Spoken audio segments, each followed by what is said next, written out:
3, 2, 1. Hey everybody, welcome back to this week's real estate market update. My man Chad Lummus. JK here. We are back at it, and man oh man, have we got a week. We did. Dude, not only in real estate, but we have the national championship game. Oh yeah. You know, we got the Masters going on this week as well too. Right, so lots of things we're going to talk about. Yeah. Did you watch the national championship game? I caught the end of it. Yeah. And that didn't disappoint by any means. Oh, it was the Final Four to the championship game. Just all of those games were just absolutely insane and crazy. They're awesome, yeah. What were the stats on the Duke winning? Oh yeah. What was it? If you're down this much, the odds of them losing? So it was with 35 seconds left. Yeah. So if you were a betting person, right? So if you're betting in Vegas, right? 35 seconds left in the game. Duke had a 91% chance of winning that game. Oh my A gosh. 91% chance of winning that game with 35 seconds left. And of course, Vegas won. Yeah. Vegas always wins. They always do. So, never betted against Vegas. Oh God. And with Florida coming back as well too, there's Right. no doubt that people lost their asses off, gosh. man. Yeah. So I'm not. It was betting exciting man. though. Yeah. Yeah. My first time ever watching.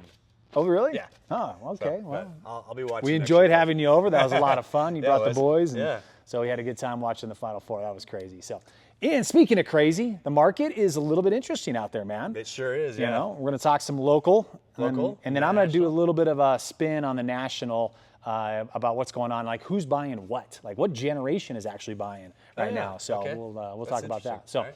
Why don't you go first? Okay, all right, right. rock and roll. Here we go.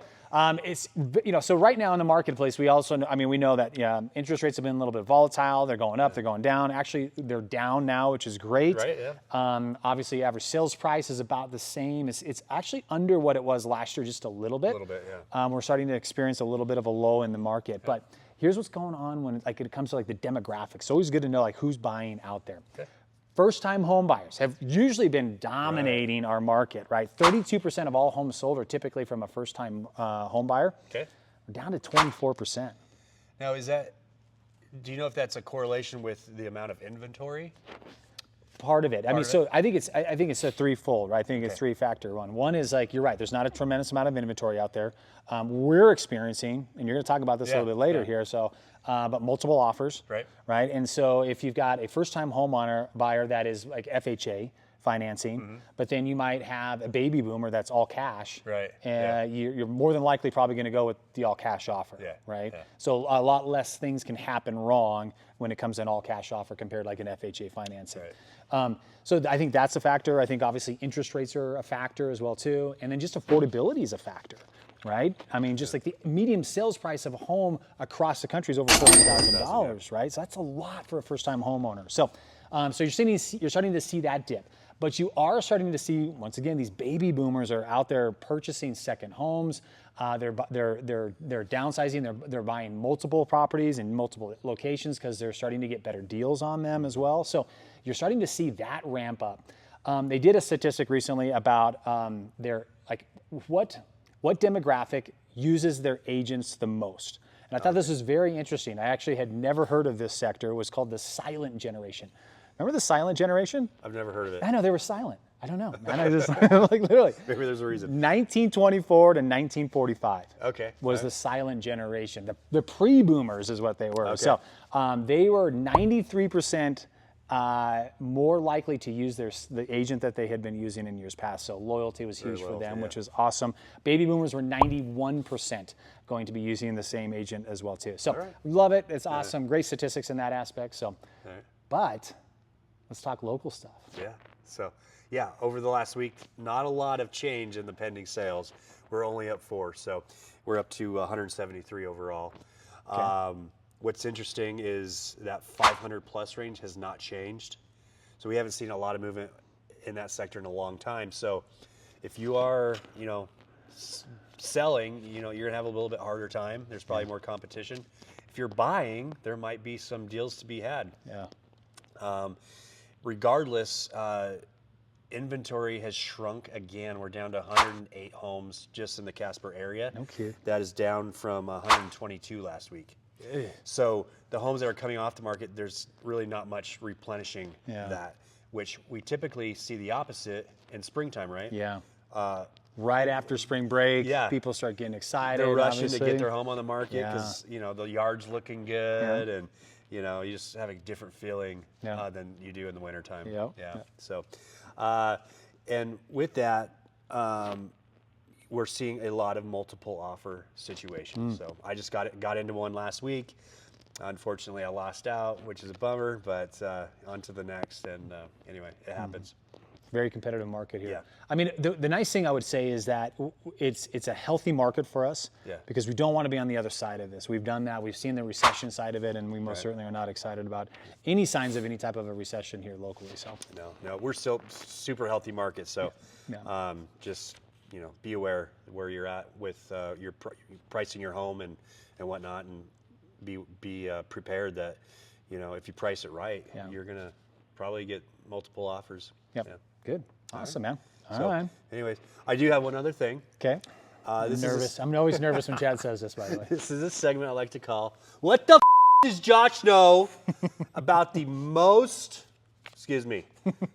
expensive home ever sold?" Okay.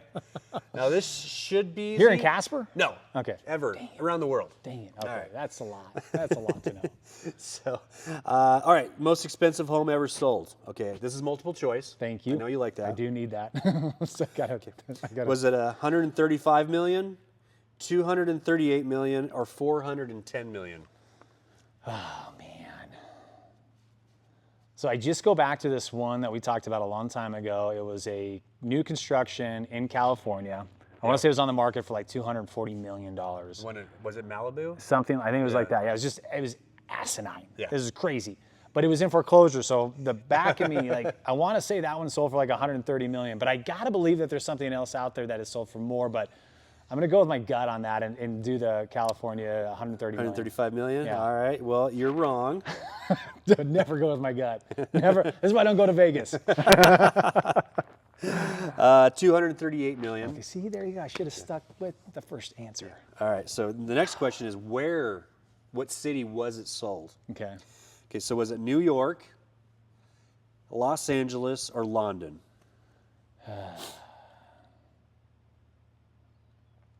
They're all overpriced in those areas. But California's crazy, so I still go with California. All right. Well, that's 2 down. New York was the right answer there. Okay. All right. There we go. Final question. Okay, I got a chance. Got a chance. Now, was it a mansion, a villa, or an apartment? Okay. So it's 240 million. It was in New York, right? Correct. Okay. Well, New York is notorious for apartments. I get it. So I'm going with apartments. Yep, you're absolutely right on that one. Yeah. So batting 333. You get paid a lot of money in the major leagues for batting 333 right there, folks. Yeah, so this is like not any ordinary apartment. It's like makes basically a skyscraper that was 24,000 square feet total on the Billionaire Row right off of Central Park there by a guy, Ken Griffith. He was a hedge fund guy. That explains a lot. Yes, Hedge it does. fund guy. Yeah. Can you imagine the taxes on that? No. Or just like the Insurance. the monthly like Utility maintenance on bills? that. Yeah. I know. It's insane. All right. Well, you just blew my mind, man. All right, Thank you. yeah, But it's good batting stuff. 333 on that. But I think overall, I think I'm batting like 750. Yeah, you're so doing I pretty think good, that's yeah. decent right there. Okay. All right, buddy. Well, anything else? No, that's it, I think. Okay. Well, we got the Masters going on this week. Hope you guys are enjoying the green grass on TV at least on TV, right? That gets everybody excited about spring, and we will definitely be looking forward to getting to you next week. So enjoy the rest of your week, and we most certainly will be talking with you very soon.